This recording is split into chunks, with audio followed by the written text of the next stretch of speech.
কিয়ামতের আগে পোশাক পরিহিতা উলঙ্গ নারীদের সংখ্যা বেড়ে যাবে। তো কিয়ামতের আগে মারে ভুলে যাবে, মাকে ভুলে গিয়ে স্ত্রীর পেছনে পেছনে দৌড়াবে। আল্লাহ তাআলা বলছেন, হে নবী, লোকেরা আপনাকে কিয়ামতের ব্যাপারে জিজ্ঞেস করে, আপনি কিয়ামতের ব্যাপারে কি বলবেন? আপনি তো কিছু জানেন না এই ব্যাপারে। এ ব্যাপারে জানে কে?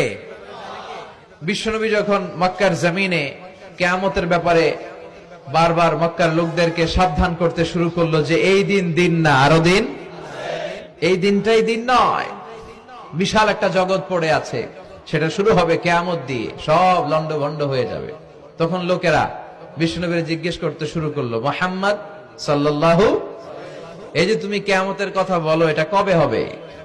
يسألونك عن الساعة أيان مرساها فيما أنت من ذكراها إلى ربك منتهاها سبحان الله পড়েন। ও নবী, লোকেরা আপনারা জিজ্ঞেস করে কিয়ামত কবে হবে, কিন্তু কবে হবে এটা আপনি কেমন করে বলবেন? এটা তো আপনি জানেন না, গোটা বিশ্বের কেউ জানে না, জানে একজন, তিনি কে? They are asking about the day of resurrection.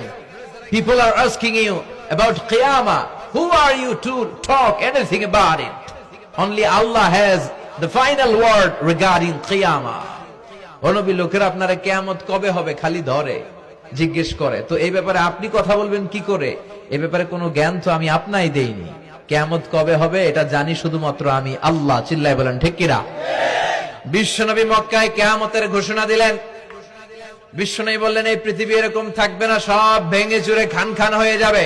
Al কারিআতু